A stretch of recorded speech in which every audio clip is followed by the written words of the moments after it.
Let's consider so what we have for this semester. And please, this semester too, you'll be having your ultrasonography. Yeah, you have the ultrasonography, that is a practical part. So this semester, instead of the midwifery practice, you are not going to have in not that that is you are not going to do any exam, practical exam on midwifery, that is a midwifery practice, but rather you are going to do ultrasound practicals. But that one is not even exam, it's just you getting an hands-on training on ultrasound or ultrasonography. Okay, so that's just by the way. So like I said, this semester we are doing The school is telling me my health mic is on. management. I don't know where to go and off it. I don't know. Is that the one they say the audio?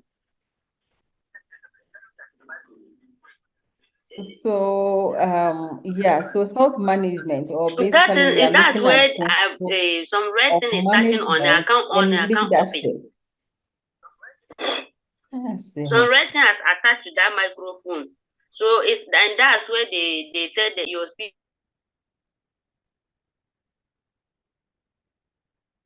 Hmm. All right. Yeah. So our course code is midwifery. That is MITW 466. And please, it's 3 credit hours. That is quick 3 credit. Yeah, hours. And then, yeah.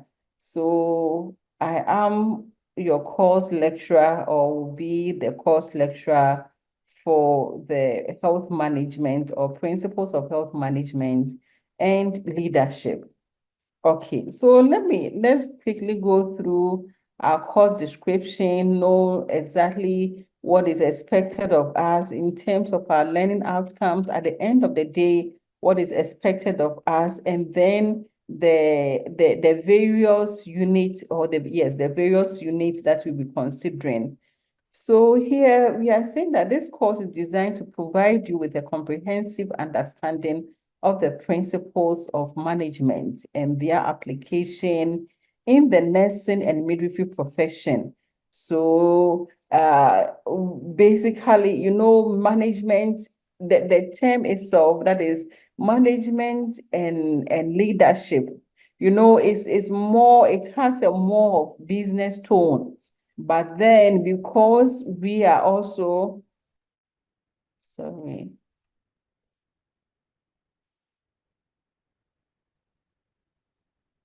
okay.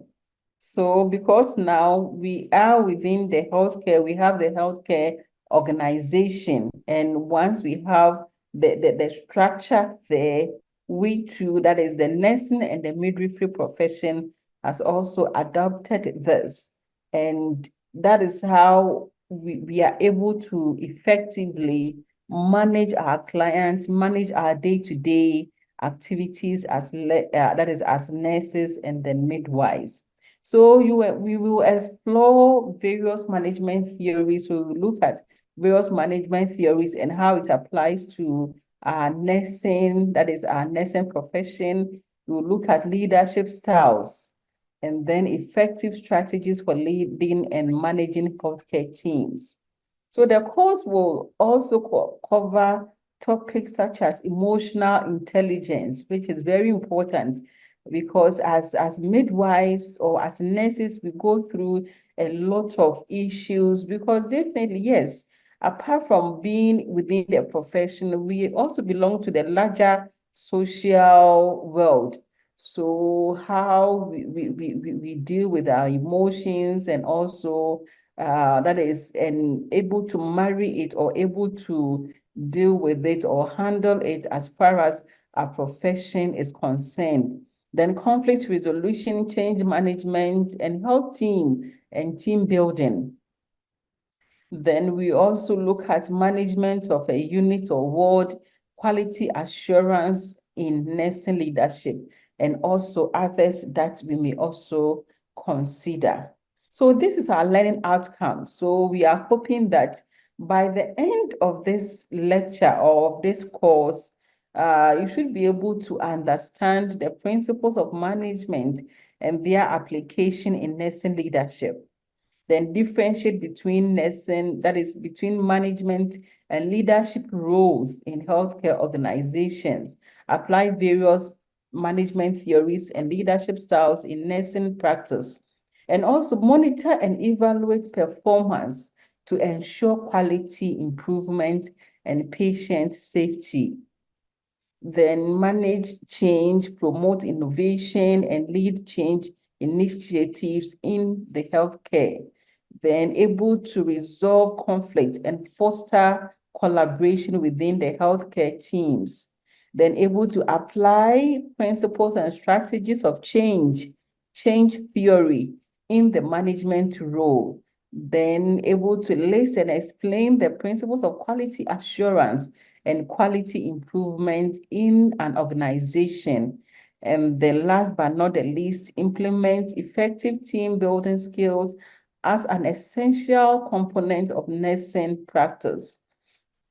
Yeah, so these are the expectation that at the end of the course or at the end of the course, you should be able to learn, learn these skills or learn these to help you or to be able to apply it in the workplace or at the workplace where you find yourself. So I have recommended reading, that is reading list here. You can search online, and you can even contact our librarian. In fact, some of all these, they are online. So but unfortunately, you can't get the whole book. So for you to get the soft copy of the whole book, please, you can contact our librarian, and she will help you through that is the Garden City account to be able to access these reading materials.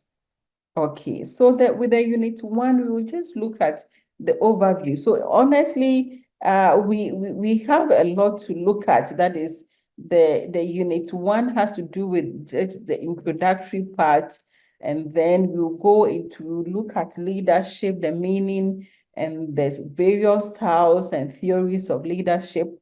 You will look at principles of management. That is, we'll go through the 5 principles of management.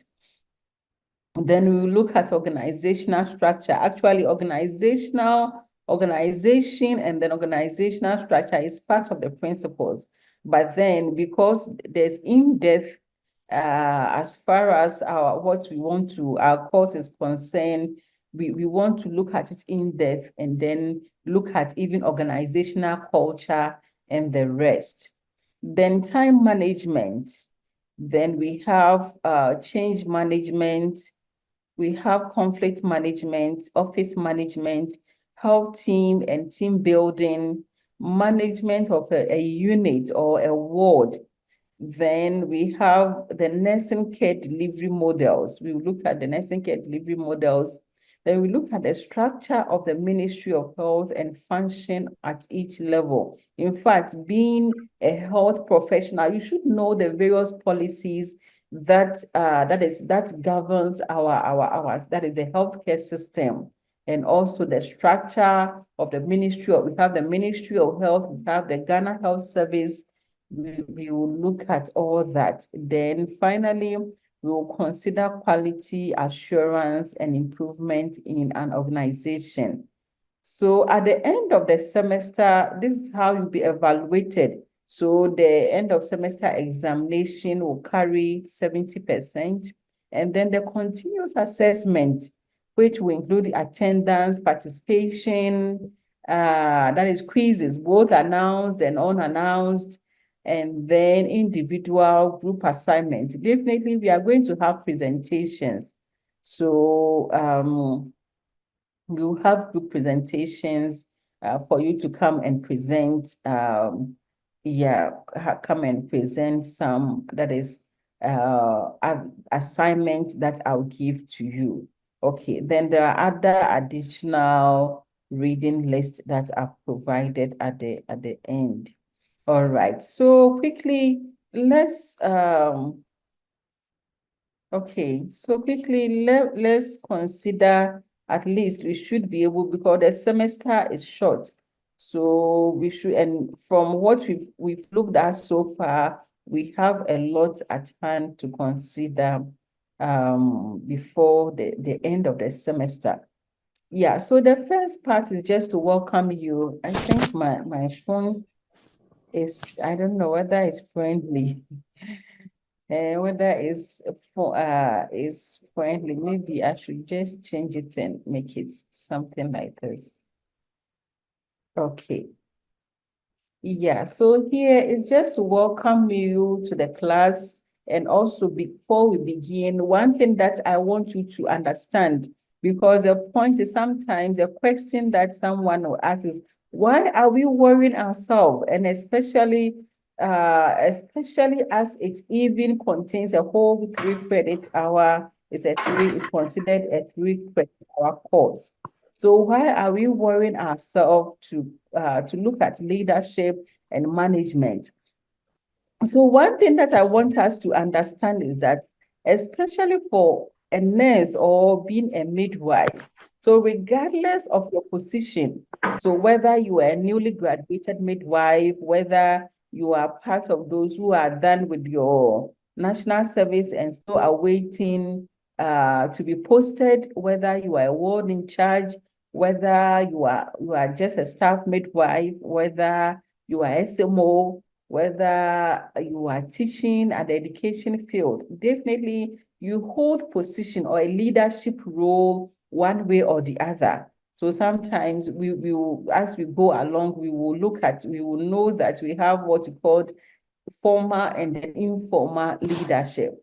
So one way or the other, we perform leadership role. So it's very important. So that's why the more reason why it makes it so important for us to consider leadership and then management, and to be able to develop skills that will help us at least be able to, in a small area or whichever area we find ourselves, to be able to apply those skills for effective management, effective and then efficiency in terms of managing and also taking care of our client. And also, learning leadership and management also help you to give quality care, because now we will also look at quality assurance. We will look at conflict resolution. We will look at emotional intelligence, which is very important, because once you know this and you learn it, definitely, and you apply it. So there's this adage, I think they said it's a Chinese adage, that the more I learn, there's a certain percentage you are able to retain. But when you apply it, you are also able to attain more or retain more higher, and becomes part of you. Okay, so basically this is what the welcoming address is all about. Okay. So I said every midwife is a leader or is considered a leader. And I have this beautiful midwife here. I don't know the name I should give to my midwife.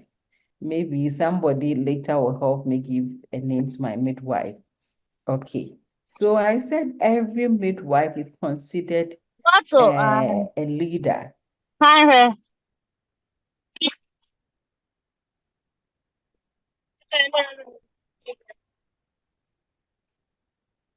I don't know. Please, can you see my screen? Yes. Oh, okay. All right. Okay. Okay. All right. Okay. Please, the one talking.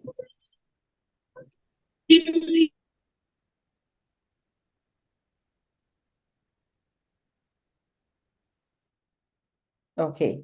So yeah, so I said nurses and midwives embody leadership qualities through their advocacy. So there are so many areas that makes us, that is, and let us be in the leadership position. So in terms of advocacy, our expertise, our communication, collaboration, critical thinking, patient education, resource management, role modeling, adaptability, and contributions to the advancement of healthcare professions. So these multifaceted roles make that is nurses and midwives essential leaders within within the healthcare ecosystem. So here I won't go into detail, but I've provided a detail why, for instance, being a patient advocate makes you a leader. So being able to advocate for your client or your patient, being their voice, makes you a leader, because it shows, or you begin to demonstrate leadership qualities in terms of your clinical expertise, because yes, your clients depend so much on you. They look up to you, and in leadership, as we go along, you realize that a leader is somebody who is able to influence others.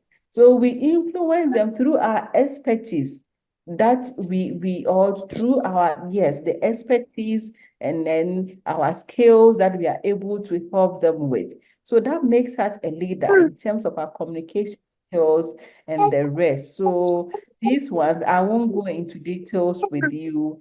It's self-explanatory. I give it to you. I'll give the lecture notes to you, then you can go through the various, that is, the explanations provided. Okay, so just to still buttress why, or to give just a scenario, or yeah, as an example, to buttress that every midwife or a nurse is a leader. So I said, for example, your ward in charge has been called to attend a 1-month workshop, and the director of nursing service has appointed you to act as a ward manager, to be a ward leader and manage the maternity ward affairs until when your ward in charge returns back. So this is a typical question you may have. So for instance, so here the question says that from the scenario, or from the scenario, you have to define the following terms, that is leadership, management, and then outline 3 ways through which people become leaders. And definitely these are all what we are going to look at. Then discuss any 4 leadership styles. We look at leadership styles you are going to use. Then describe any 5 functions of management that you are going to perform as a ward manager. And then 5 principles of management according to Henry Fayol. So don't worry, I just want to set the tone, but we are going to look at all that. Okay, yeah, Safia, is it Safia too? Or I saw somebody's hand. Yes, Oh, sister. it was just, okay. Hello, Doc. Yes, Doc, Safia. can you please hear me? Yes, I can hear you. Yes, if you could please control the class by muting it. So when it's time for question and answer, you can then unmute us. Because okay. The class, yes. Okay, all right. I think so far it's not that bad. I know some people, one or two comes in, but yeah, it's not that bad. But yeah, I'll try and do that. All right, so let's look at, so we are still considering our unit 1, that is the introductory part, and we will briefly look at the historical perspective of management and leadership in nursing and midwifery. Then we will go into definitions to define what management is, what leadership is, what nursing management, who is a subordinate, if we say a subordinate, who is a follower, and then we have health system governance, and then health system management. So we will consider, this is what we are supposed to consider under the unit 1. Okay. So historical, just a brief one. That is, there's a longer that is in terms of the historical development of leadership in nursing, but just a brief one or a summarized one. So like I told you initially when we were starting, I said normally when we hear, or especially within the public, when you hear management and leadership theories, so these were first established in fields such as business, psychology, sociology, and anthropology.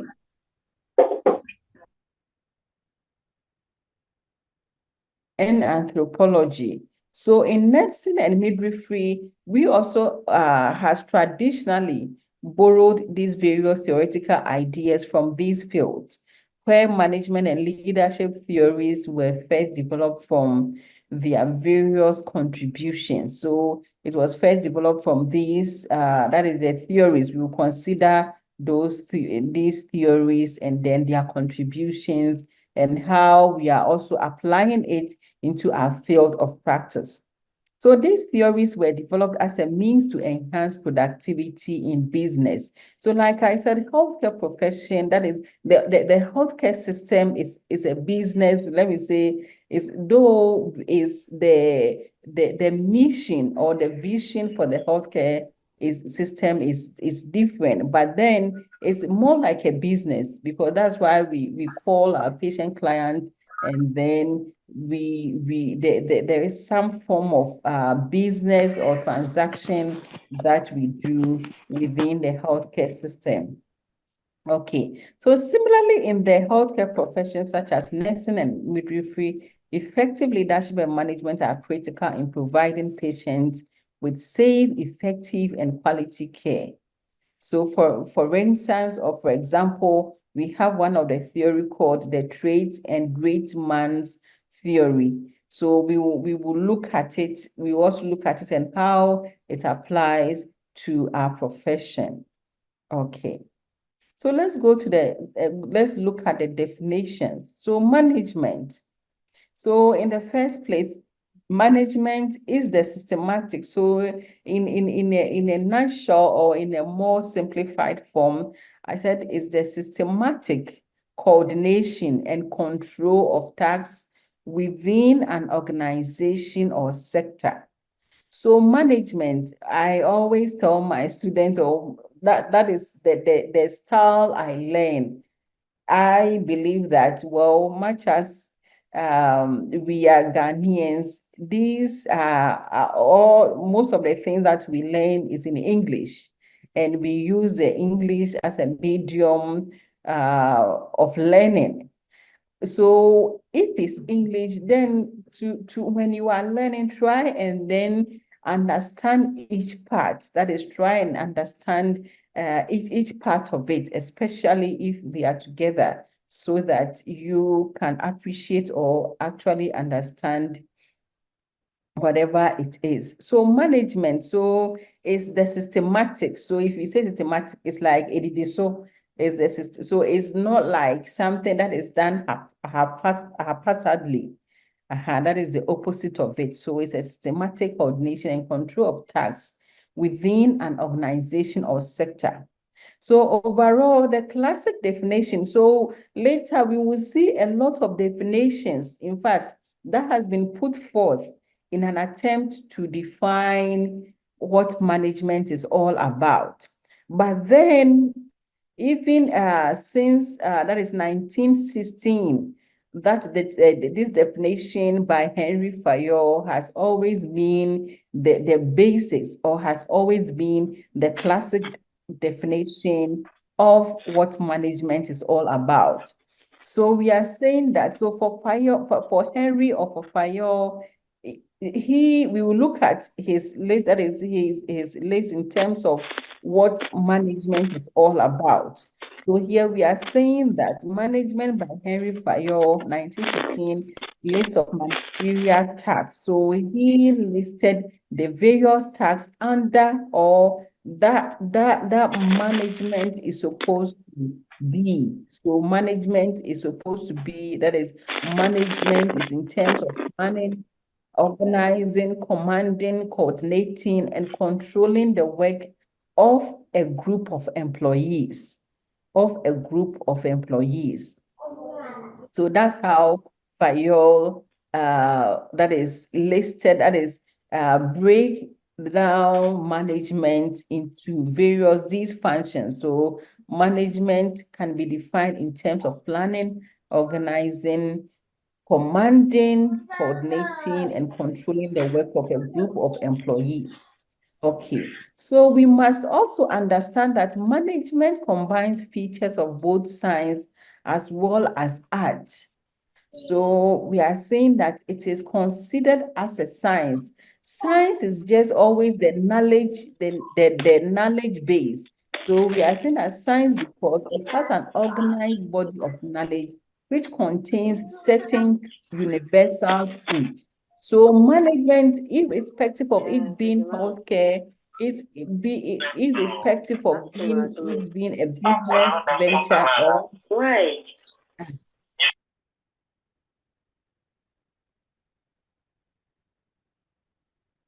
So irrespective of where you are to define management, it has a certain knowledge that is organized body of knowledge, which contains certain universal truths. So it's the same everywhere.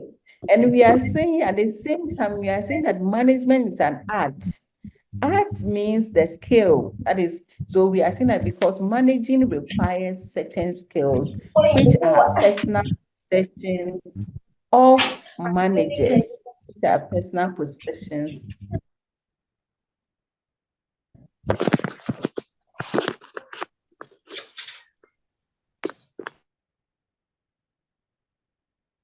Which are personal possession of management, or if you're a manager, you should possess those skills. And those skills is what we refer to as the art. So management can also simply mean the art and science of systematically or coordinating and controlling tasks within an organizational sector or within an organization.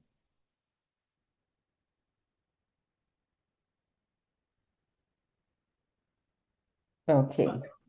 So here, another one also saying that the term management is simply management. So, management, then when you take the T from it, it becomes management. So men here refers to the people in the organization that is getting things done through them.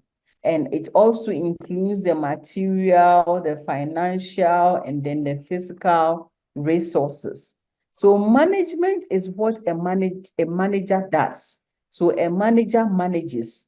So management is more like an action or the activities that the manager does. So I said, for example, a head nurse or midwife organizing and delegating tasks for a busy weekend shift to ensure efficient patient care.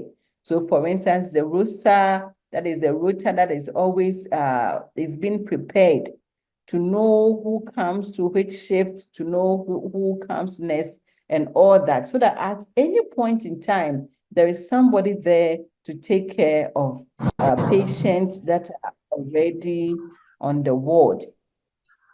Okay, so other definitions. So there are like I told you earlier on, that there are various definitions by different authors. But then basically you can see that they are defining management as being a science, or they are defining management in terms of being the art. So for example, according to Mary Parker Follett,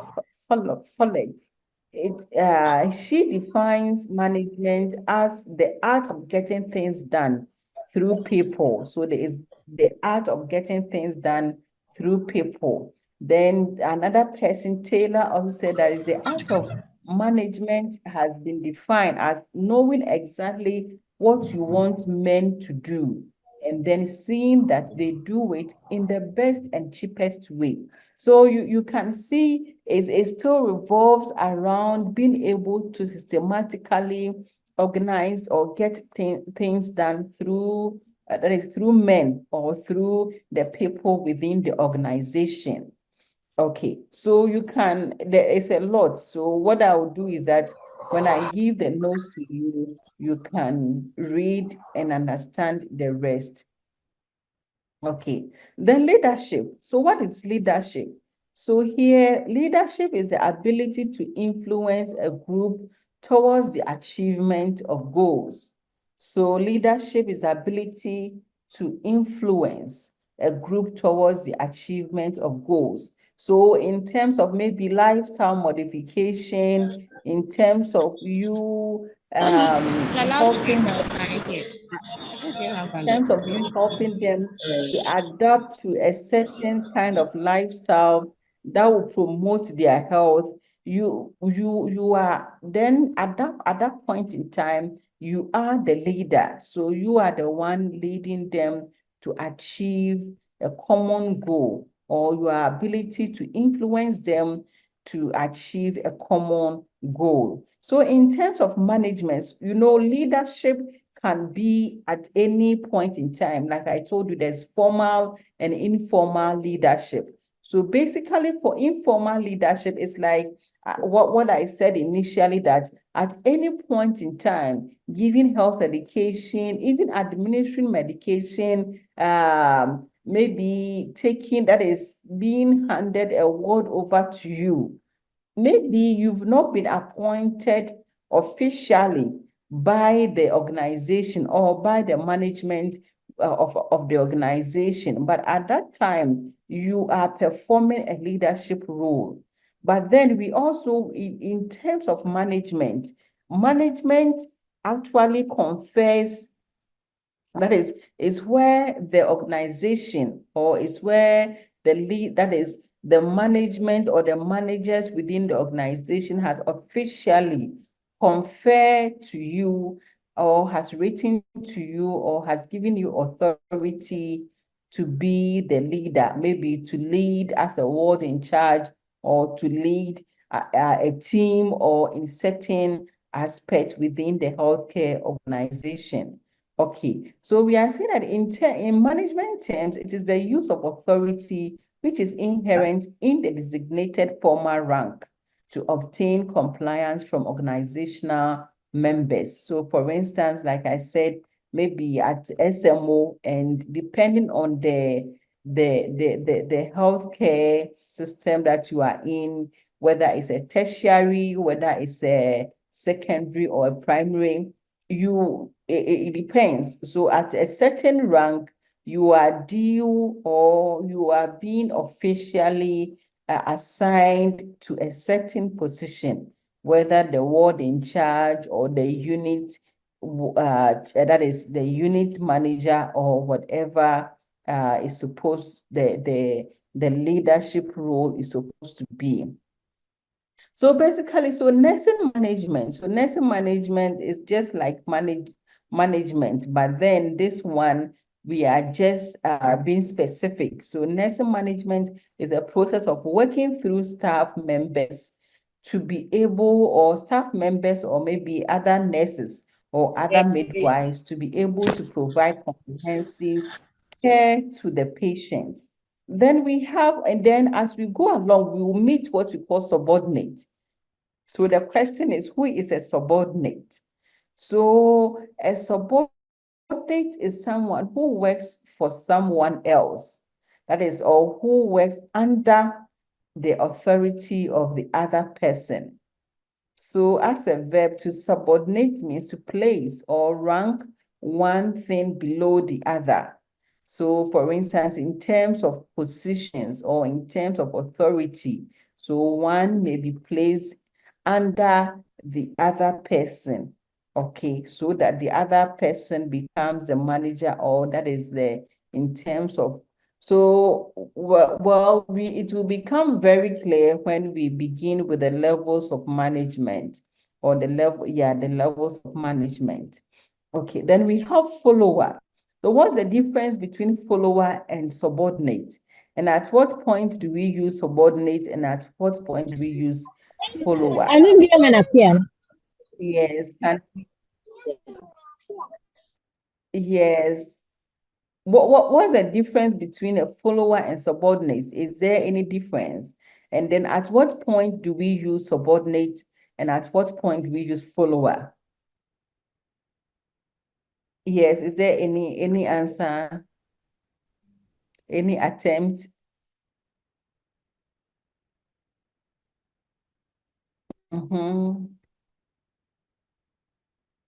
Is there any hands up? Any attempt?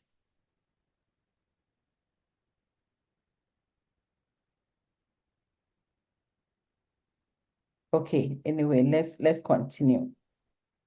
Okay, so a follower is someone here. I also define a follower as someone who accepts guidance, command, or leadership to assist in achieving goals and accomplishing tasks.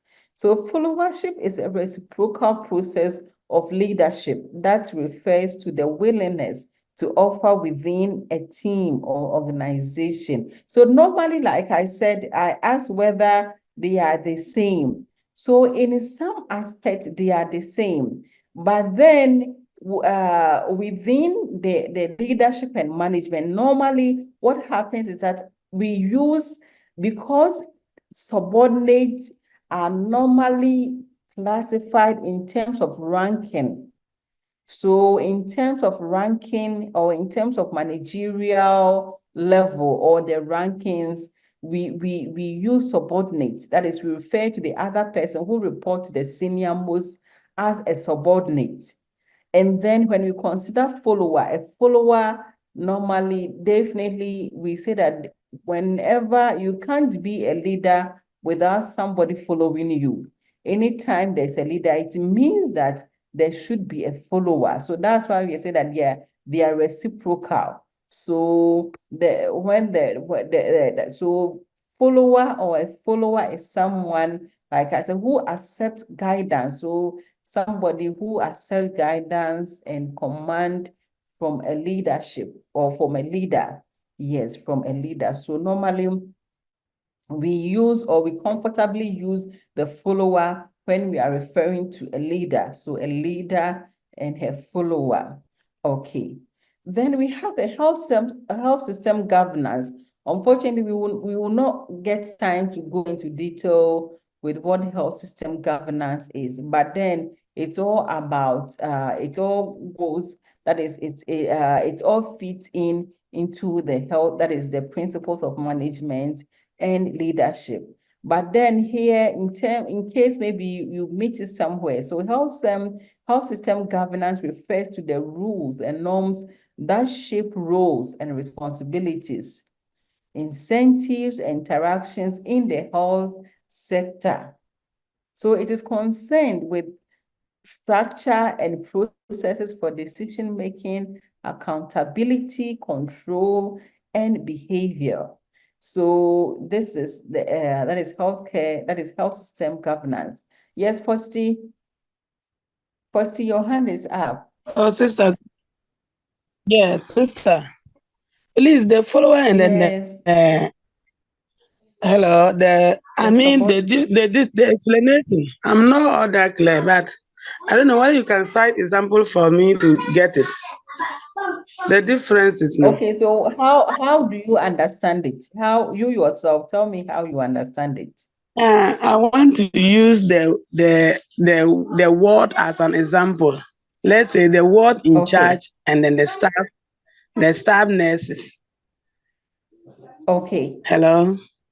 The word in charge. Yes, I can hear you. Okay. And then the staff nurses.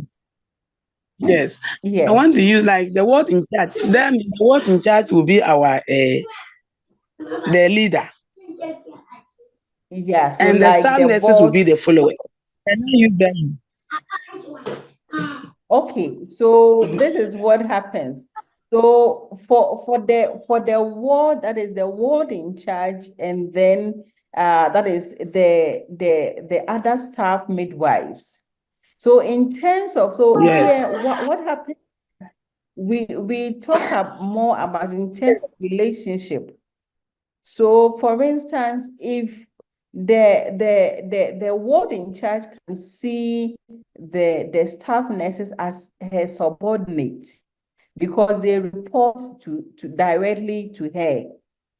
So in terms of relationship, the ward in charge may see the staff nurses or the staff midwives as her subordinates, when she comes to work, she has to make sure that you are at your post working, or you are working and then you are reporting to her.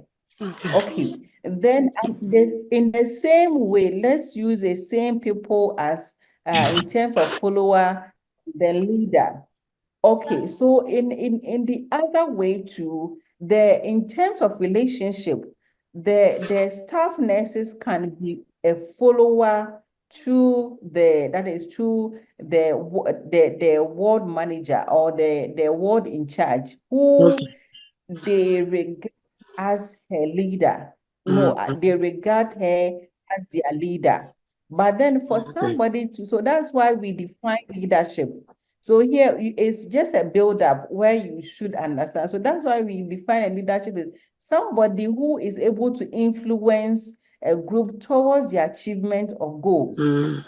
So for instance, if I come to the ward, or in terms of my relationship with my ward in charge, I see my ward in charge as, okay, you are my boss and I am working, I'm working under you. Yes. I'm supposed to, I report to you, fine. So the relationship is more like a boss and her subordinate. But on this other hand, same people, there can be a relationship where, oh, I see my boss as a leader because one, she influences me in a certain way. Maybe she comes to work early. And then in terms of work sharing, she doesn't leave us all to do all the work. Like, she is a leader by example. So in terms of within that context or within that relationship, I'm seeing her as my leader, whereby she's what certain of her qualities is influencing me to follow her, or she's showing some exemplary life where I want to follow her and also learn from her. So I don't know if you are clear. So within the same scenario, Yes. it can either be a boss and her subordinate, or it can either be a leader and her follower. Okay. I'm okay. Thank you very much. Okay, you're welcome. All right. So yeah, so we've known management and then leadership. But then what you should put at the back of your mind, if you say management, that's the action word. So manager, so that is management. So management, but then the one who does management. So which means that the management becomes more like an action, the activity of it, that is activity itself. But then the one doing management or the one managing is called the manager. So we are saying that a manager, hey, Alice Wonko.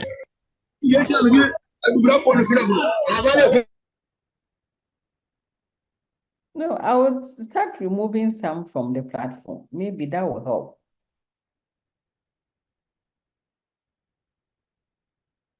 Okay, so like I said, a manager is the one who does management or manages. So a manager is an individual within an organization who is in charge of coordinating the efforts of individuals or the allocation of resources. So as such, a manager is the one who undertakes management activities, then the same way goes for a leader. So a leader is the one who inspires others to dream more, to learn more, to do more for changing the world around. So like the best thing that normally a leader does, it will be the ability to influence.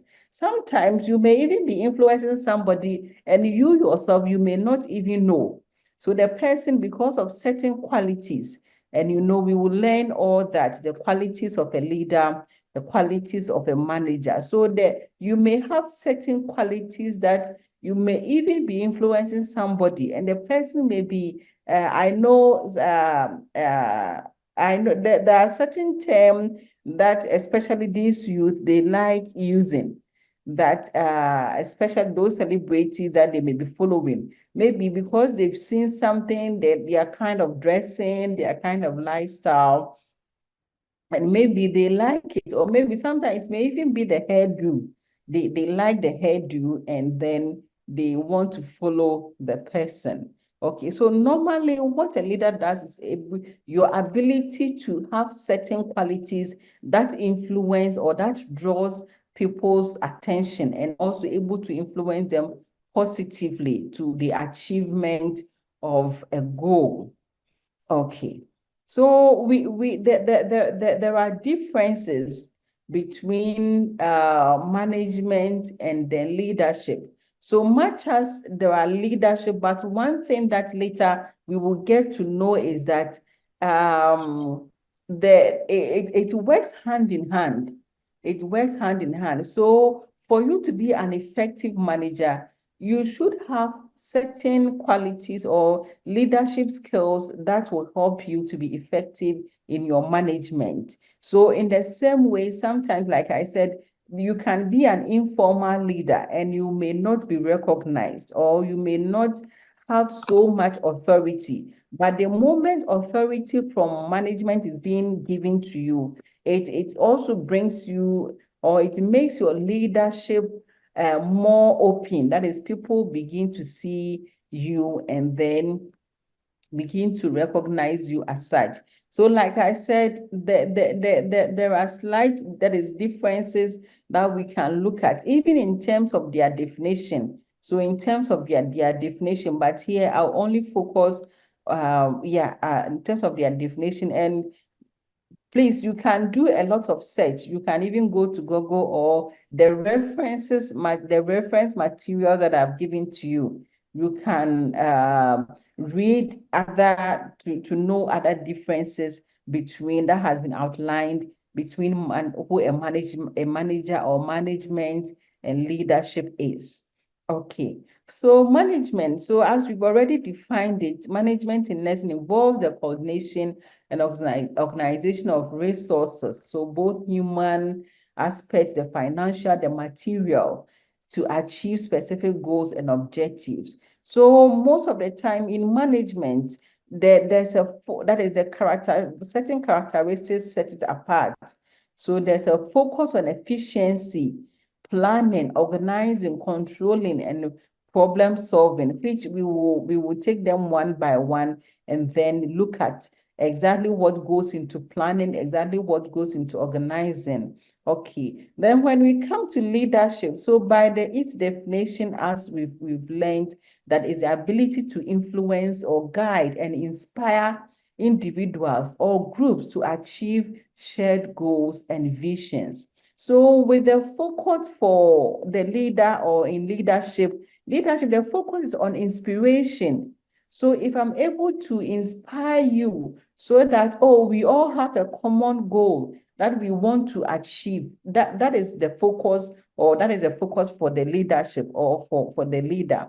Then the ability to motivation, vision setting, and fostering a positive organizational culture. And I'm sure maybe as we are learning, you can even envision, or you can even, maybe visualize somebody at the workplace, though she may be a manager, maybe in the managerial position or in a leadership position, but you can see these qualities. She's able to inspire. When you are around her, she inspires you so much to work well. Motivation motivates you, vision setting, and fostering a positive organizational culture.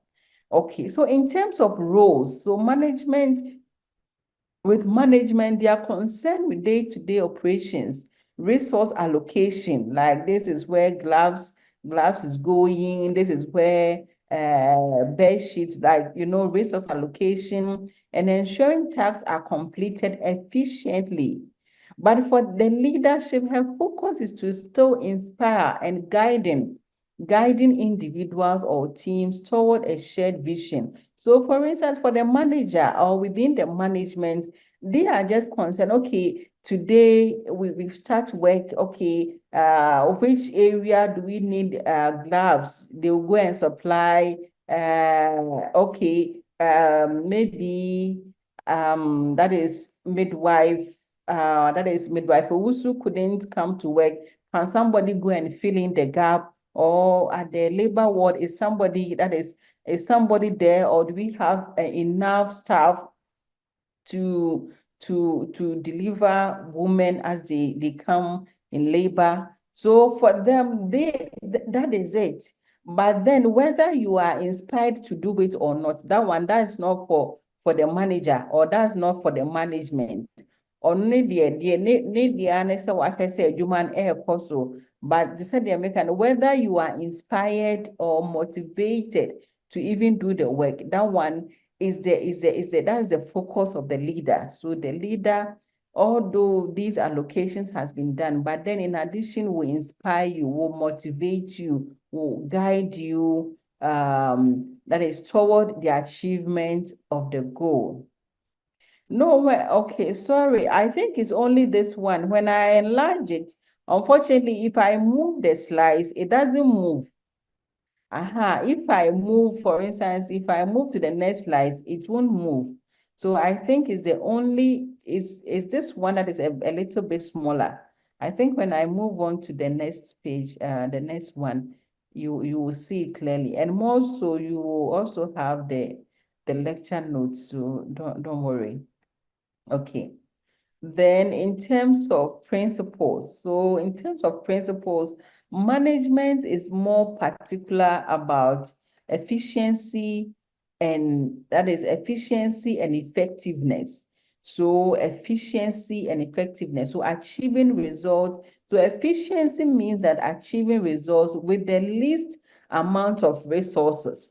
So for instance, I've given you 5 cedis, but I expect you that at the end of, in terms of efficiency, I expect you that in terms, and that is at the end of the day, maybe, or our evening meal, will be able to eat maybe very good. Meanwhile, I've given you a resources where I'm still expecting that is a very good, that is for you to do a very good work.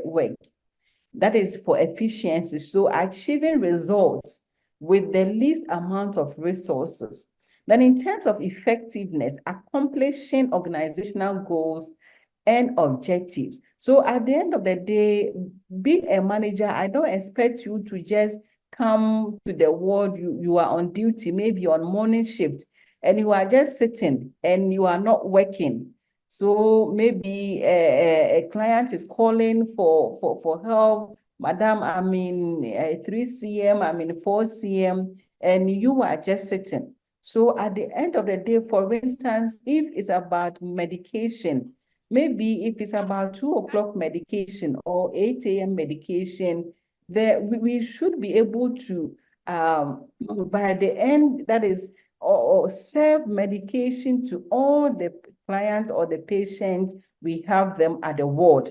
Or even if it's at the OPD level or at the antenatal level, we expect that our accomplishments or for our effectiveness to be seen, we want maybe the manager to come and see that at the end of the day, we've been able to see, or even if it's 1,000 mothers who came, pregnant women who came, we've been able to see all the 1,000 women and they've gone home successfully, that is healthy. We've been able to attend to all of them. So that is where effectiveness comes. So effectiveness comes when we've been able to accomplish our goals. That is, we've been able to accomplish it. But then in terms of efficiency, it's been able to achieve results with even the least amount of resources, or within the least amount of time, or within the least amount of resources being supplied. Then we also have in terms of planning and organization. But like I said, we will go more, we will take them one by one. and we will look at them. So in terms of planning, that is setting goals and determining the best course of action. So these are functions of management. Then when we come to the leadership principles, we have been able to influence and inspire. So it's basically the same as we've already explained. So in terms of influence, is the power to affect others' thoughts and or actions. Then inspiration is about motivation. Then we also talked about vision and innovation. So vision, so a leader, in terms of leadership, there should be a clear, inspiring picture of the organization's future. And then in terms of innovation, introducing new ideas and approaches to improve outcomes. Okay, so here I just said the interplay. So where so one thing that you should take note is that they complement each other, which is, I've already mentioned that. So both management and leadership are essential for well-functioning healthcare. So they are very important. So you will see it when we look at the levels of management. So we have the top level, we have the middle level, and then we have the bottom, or we have the low level. And they are all important. Definitely, we all can't be at the top management. We all can't be at the middle management. Definitely, there should be some at the top, at the bottom, at the middle, and then at the lower level. So effectiveness leaders often exhibit strong management skills and vice versa. Okay. So it is important to note that both roles are necessary in nursing practice for delivering high quality patient care and fostering a positive work environment. So we need both. That's why, like I set the tone right from the beginning that for a nurse and midwife, that's why it's important for us to learn these skills. So with these skills, plus our knowledge in the care that we are supposed to render to our clients will make us more effective. And I think, permit me to use this one, that to also make our clients like us in the way we go about their care. Okay. Okay, so we have concepts of management and leadership, but then I think for most part, I've already mentioned this, that management is both an art and science. So it's a combination of science in terms of knowledge, and then the art is a skill, it requires skills. Okay, and it aims at achieving predetermined goals. Okay, so I think, like I said, these are more like a repetition in terms of the knowledge, that is the art and science of management. So let's look at health system management. So a health system or healthcare system is the organization of people, institutions, and resources that deliver healthcare services to meet the health needs of target populations. So we have our target populations that is mostly the sick people. But then in that case, as midwives, we have pregnant women to attend to. We have those in labor. We have those also who have that is the postpartum women to also take care of. Okay, so and at my extreme right here is what I talked about, that we have the top level managers, the middle level managers, and then we have the low level managers. And most of the time, is the low-level managers, they are of the majority. They are the majority. Okay. But then we will look at it in depth. So I think I've already explained why steady management, or why do we have to study management. And I think I've already given, that is help you to understand why we need it. Okay. And then we've also looked at in terms of the definition and also in terms of their differences. So it's the same that I have here. Okay. So what do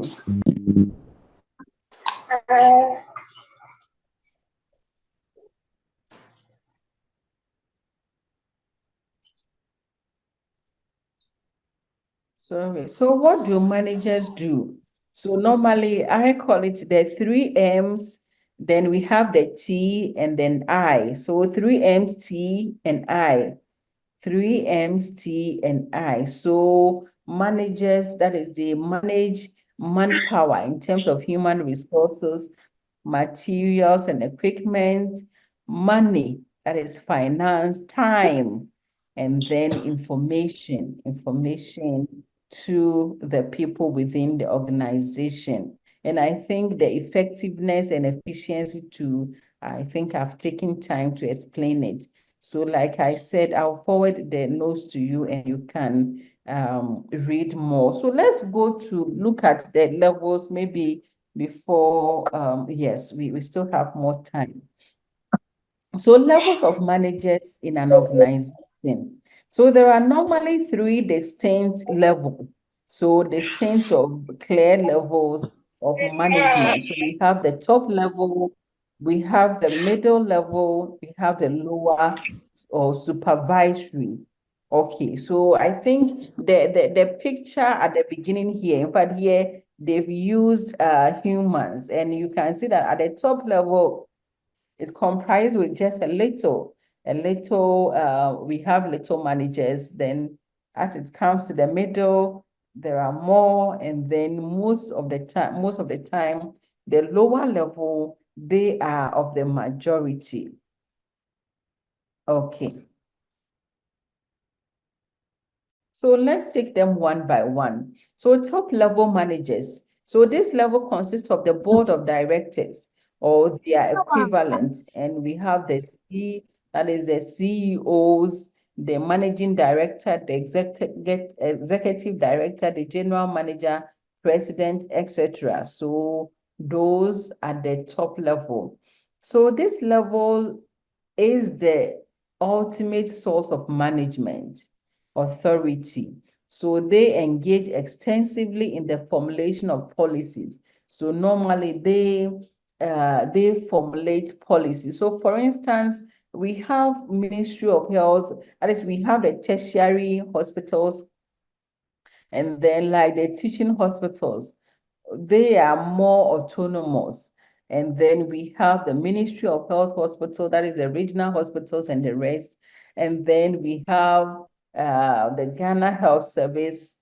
I don't know whether I'm saying it correctly, but we have the Ghana Health Service, and then we have the others. So depending on where maybe you find yourself, so it will determine the name that normally is being given. So the board of directors are normally, that is, the CEOs, the managing directors, the executive directors, the general managers, the president, etc. So they are the topmost, and they actually formulate policies for the organization. So they also engage, extensively in the formulation of policies. They provide leadership, control. Me,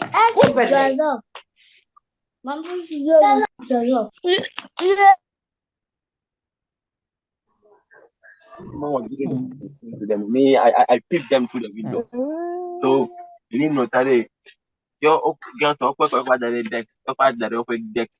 Okay.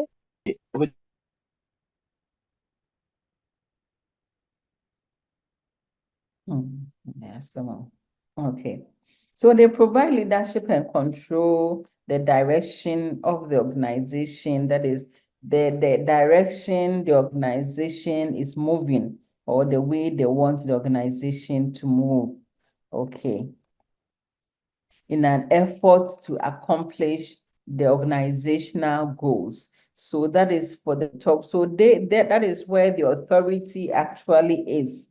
So that is the source of authority. So actually, If the middle managers, they depend on them for assignment, for authority, that is, they derive their authority from the uppermost or the top level managers. Okay.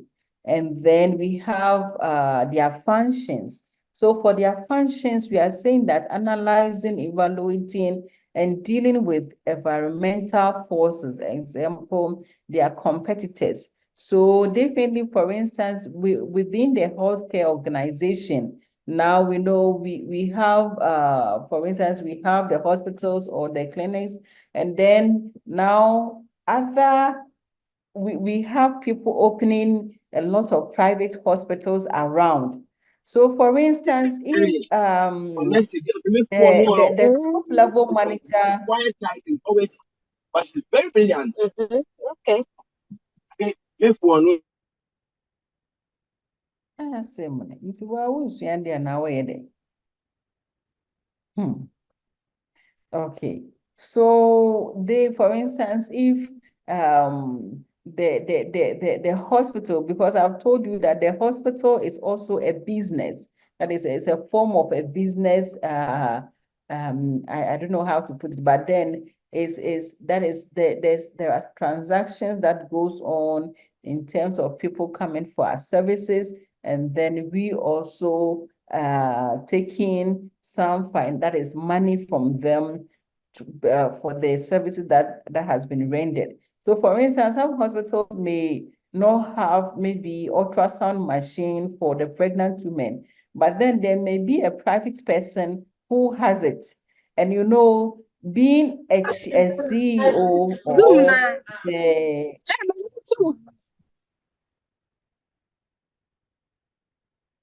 please permit me to be removing those people, okay? Because it's not worth it.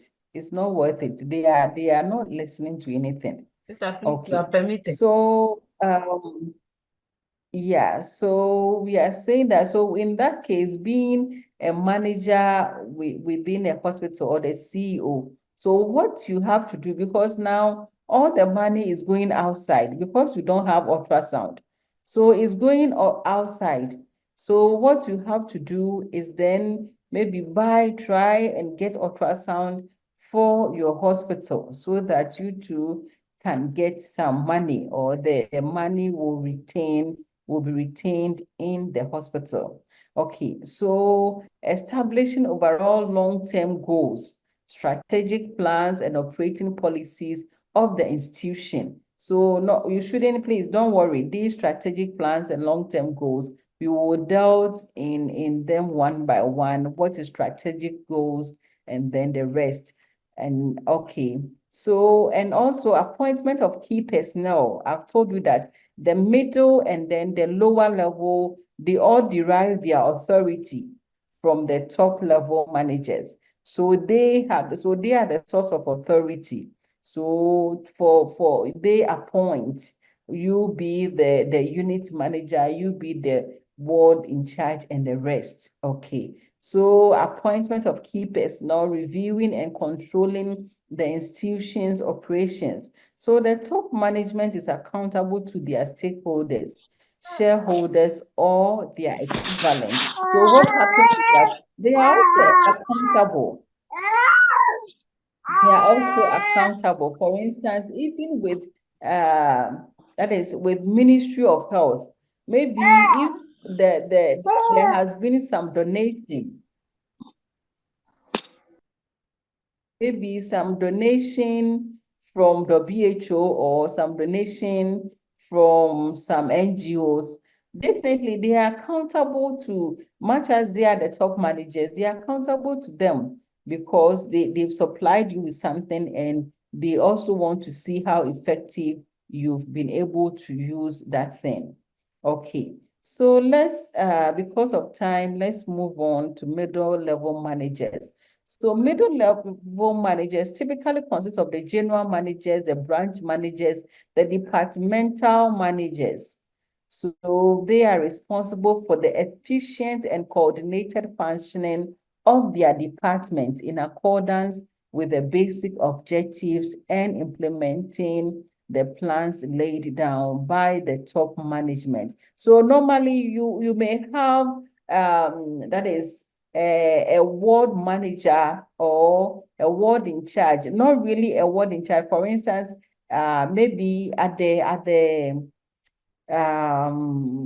the district hospitals and the rest, where maybe they have the medical ward, the surgical ward. So there may be somebody in charge of the surgical, that is in charge of the whole surgical ward.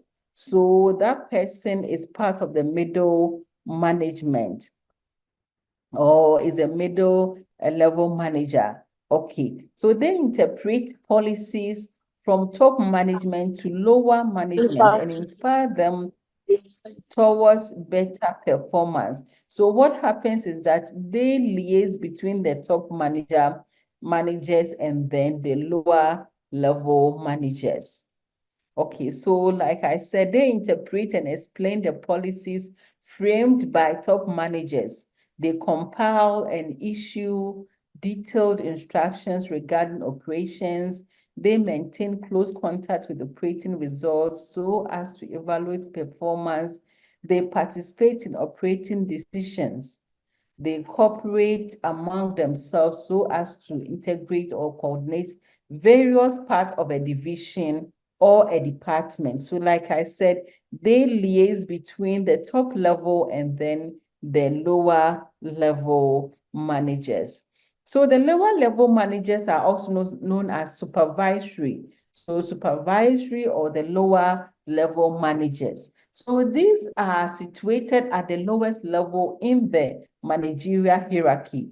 So they are the operating managers and job implementers. So they are those who they are the implementers. They implement whatever policies, they implement whatever tasks that has been given.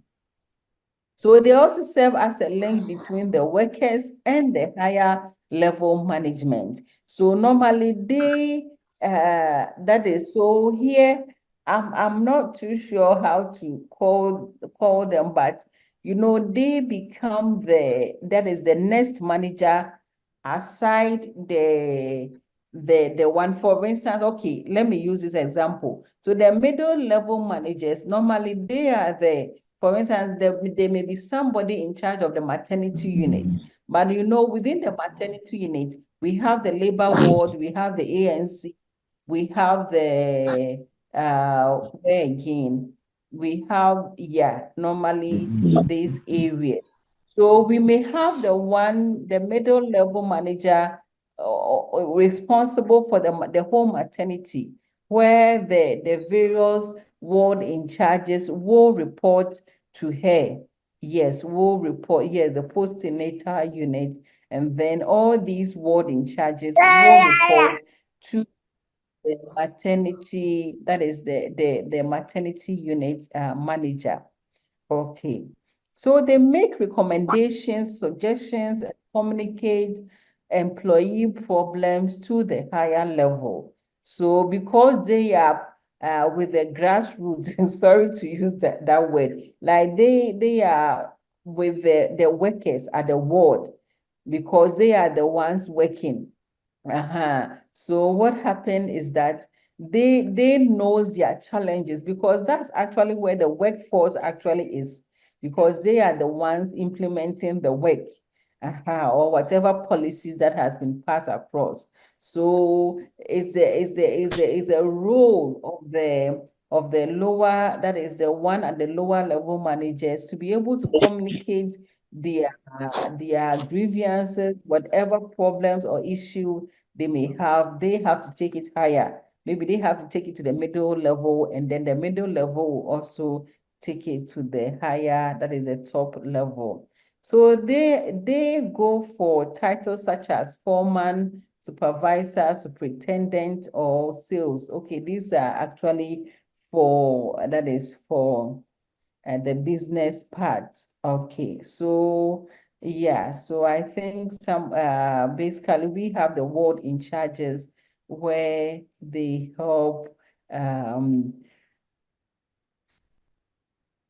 or where they serve, where they serve this function. Okay. So functions of supervisory managers, like I've told you, is the same as the lower level managers. So they plan the day-to-day production, assigning jobs to workers, explaining work procedures, supervising and controlling workers. That is, they spend most of their time supervising subordinates. So that's why they have the name supervisory, because normally that's the main role they play. Then maintaining discipline and solving workers' problems. Okay, so let's look at attributes and qualities of a manager. Anyway, this one, I think I should have allowed you to tell me more. Maybe let's discuss this part. It seems I have been doing the talking all this while. We have some few minutes, but can we discuss attributes and qualities of a manager? Yes. Attributes and qualities of a manager. Yes, any attempt? Okay, yes, Gifty. Sister, please, my own is a question. I was actually Okay. linking the levels of the levels to our hospital. So if I did understood what you said, I want to know if the top level is those at administration, the middle level are those our block in charges, and then the supervisory ones are the unit in charges. Okay, yeah, exactly. Okay. Exactly. So yes, exactly. So that's why I said depending on the facility where you find yourself, the name may change. Yeah, the name may not be the same for everyone. Yeah. Okay, All thank right. you. But I believe you do have ward in charges, or the unit charge, are they the same as the ward? Are they the same as what we're referring to as we refer to Yeah, as the ward in charge? we have block in charge. For example, the maternity unit where it comprises of ANC, maternity, and postnatal. Then when you come to the wards, we have the female ward, children's ward, and then the male ward. It's also a block. We have an overall in charge for that one. Then the unit itself, the ward in charges themselves. Okay. All right. So it's the same. It's the same. Okay, all right. So it's exactly the same. All right, thank you. Okay, yes, Rebecca. Yes, sister, with that, Yes, Becky. with the attributes, I think as a leader, you need to have good communication with your people. All right, thank you. Yes, good communication skills. Yes, thank you. Okay. Yes, who else? Yes, attributes or qualities of a manager. You should also be Okay. Sorry, can you come again? I'm saying to be able to plan well. Yes, as a good manager. Okay. And no, you're kind of saying. Good planner. A good planner. Okay, good. All right. Thank you. Yes, Henrietta. So please, the quality to one is a charisma. That is making people feel good about themselves. Okay. All right. Thank you. Yes. But one thing about the charisma is that somebody who will also, if somebody has a charisma or charismatic, is part of the leadership style, and which we will look at it. Like you are able to actually motivate, that's why normally we refer to as, especially those pastors or charismatic pastors. It's like when you go to that church, you get excited, you get motivated. It's like the way they will excite you through their preaching and all that. So that is what we refer to as the charisma. Yeah. Yes. So some are saying, okay, a good manager should be a problem solver, should be knowledgeable, should be brave. Okay, should have good relationship with subordinates. Good. Should have a vision, hardworking. Hey, somebody saying economical. Please, maybe I'd suggest. Okay, like is somebody who is able to anyway, let me go. Yes, Eunice, you are saying hardworking and then you also said economical. Economical, please, in what sense? Can you put a bit interpretation to it? I mean what I understand, but I want you to say it. Please, good evening. Good evening. I mean economical in a sense that a leader is able to manage with the items or equipment that are supplied by a manager. Okay. So the things that are provided by them to be able to use maybe at the ward or something, leader is able to make sure that they are used for the right things at the right time. That is what I mean by the economical, yes. Okay, all right, thank you. Okay. Welcome. Thank you. So yeah, have good communication skills, fair and firm treatment to his or her subordinates. Okay, they should be fair and firm, yeah. Okay, hardworking, tolerance, and good planner. Okay, should be knowledgeable, should not be too emotional. Hey, Georgina. Anyway, I hear. I don't know whether you know somebody who is too emotional. Anyway, must be must be innovative, yes. Create room for professional expansion or development. Good. All right. So thank you all. Yeah, resourceful. So I think economical, I think I believe that the right word should be resourceful. Yeah, resourceful. So resourceful in a way that you don't manage things, but then able to use things judiciously. Okay, yeah. So somebody's saying that she meant resourceful. Yeah, I think that's the right word. Accountable, innovative. All right, should not be lazy. Thank you so much. Thank you. Yes. So a leader, that is a manager, should have. So that's why always what happened is that a manager to be a good manager, you should have a good, that is leadership qualities. So these are all leadership qualities, because left with management alone, the definition of management is being able to organize. So if I'm able to systematically organize, plan, and do all that, that is my management functions I'm doing. But then when in terms of qualities, then you are putting or you are adding or you are topping up with that is leadership qualities as well. Yes, must have emotional intelligence, should practice anyway. Yes, to practice leadership. So definitely, so should have an acceptable level of formal education.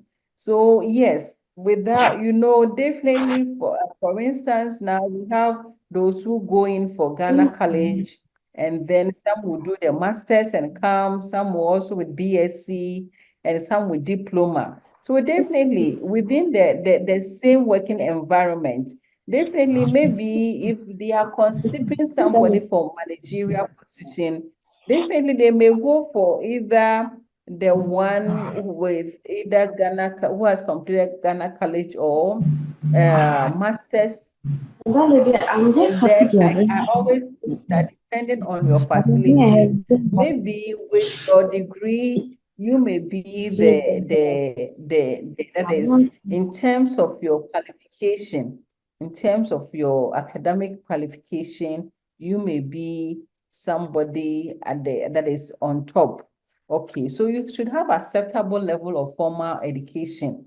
So why is it important? It's important because there should be somebody we've mentioned being able to analyze, being able to plan strategically, being strategic in her planning and all that.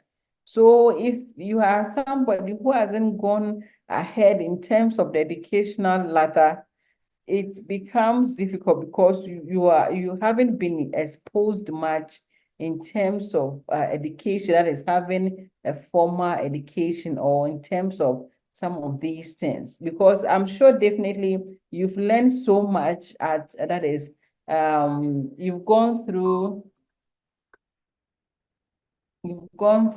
a diploma, but I'm sure now your level of understanding is much more higher compared to when you were at the diploma level. Okay, so intellectually capable by qualification, have a good understanding of the goals and objectives of the organization. So that's why when you are going for interview, so if you are the type, maybe you are due for promotion, and when you go for interview, you don't even know the goals and objectives of your organization, how can they assign you to any managerial role? Because one, they will even tell you that you are not even interested in the organization or in your own field of work. So you should be able to have a good understanding of the goals and objectives, that is objectives of your organization or of your own facility, health facility where you find yourself. Have an understanding of the top management view. Then be visionary and results oriented. Have leadership qualities. So these are all things that they will look for when they want to promote you to managerial position. So have good communication skills, stable character, not emotional. And I think somebody made mention of not somebody who is too emotional. No, you can't, you have to be fair and firm. So that's why it's very important. We'll be looking at emotional intelligence, so that it will help you to also master your emotions and also how to handle that of others. And it should be hardworking and willing to accept responsibility, and then be morally upright and a person of integrity. So it goes on and on and on, like as you've all mentioned, in terms of accountability, punctuality, you should be flexible and dynamic. So have a good listening ears. They are all part of it. Okay, then let's, okay, it seems our time, I don't know what, I think you have family, I don't know, let me be sure. Because we have to also give room for your next lecture.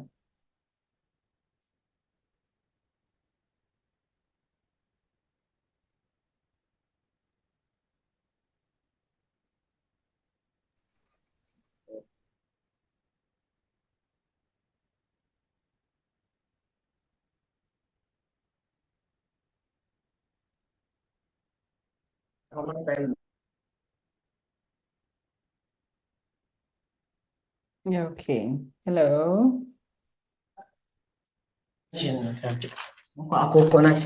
All right. Okay. So please, those talking, please. We haven't ended the meeting, so stop talking.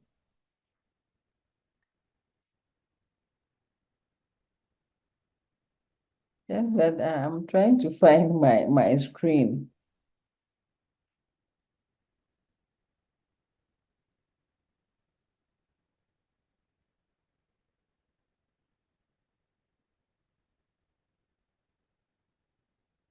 Okay. All right. So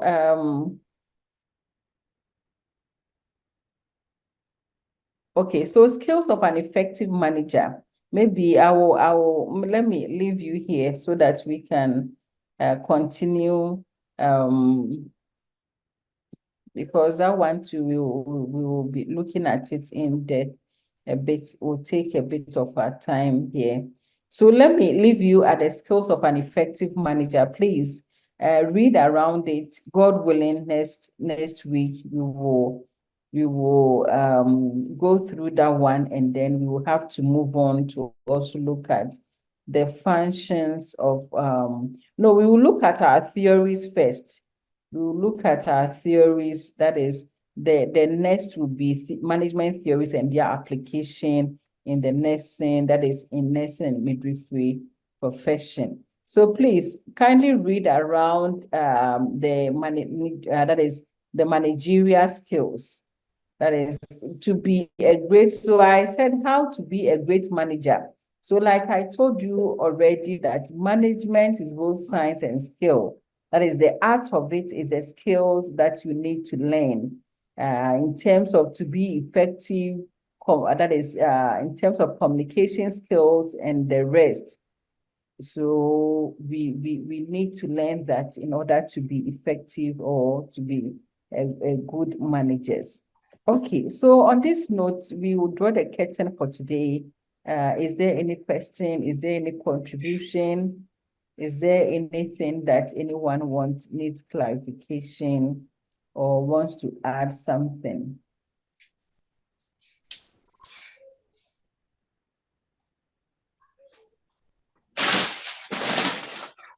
Okay, so if not, I'll leave you for the next. You have another lecture before the day closes. Okay, yes, Juliana. Please, good evening. Sister, please, it's just a suggestion. I think Sister Sophia wanted to suggest that earlier on concerning the distraction in class. Sister, please, I think there is a way of muting the whole class. So instead of you teaching and muting as whilst you are teaching, I think when you start lecturing, you can mute the whole class and only unmute when you want us to talk or make a discussion.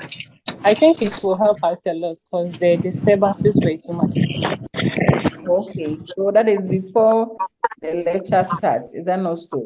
Okay. Yes, one please. thing that actually makes it a bit difficult is that because we are not the main host or the one who creates the link. So that's what makes it a bit difficult controlling. But then I'll talk to our IT. Sister, please, sometimes some of our colleagues can just volunteer and be the co-host. So whilst you are lecturing, they'll be monitoring those who are disturbing and taking them out or muting them too. Oh, okay. All right. Okay. Well noted. Thank you. Okay, please, is it the same concern? Oh, sister. Okay. Sister, please, mine is a question. Okay, all right. Yeah, sister, please, I would like to find out that if you are being appointed as a ward manager, is an additional responsibility they are added to you? Actually, that is my duty, and that's the place. I will say, all right. Okay, so what I would do is that please, my time is up. They need to, someone completed they need to link the other person. So okay. So let's make it next week. Okay. Thank you very much. God bless you.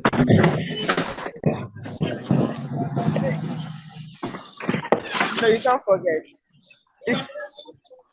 Yes. Thank you.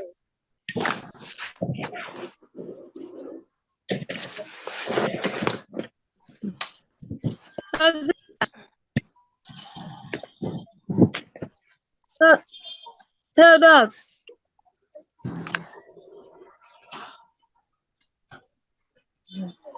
Hello.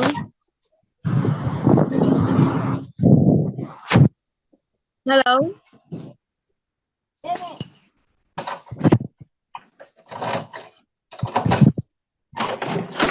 Class has ended.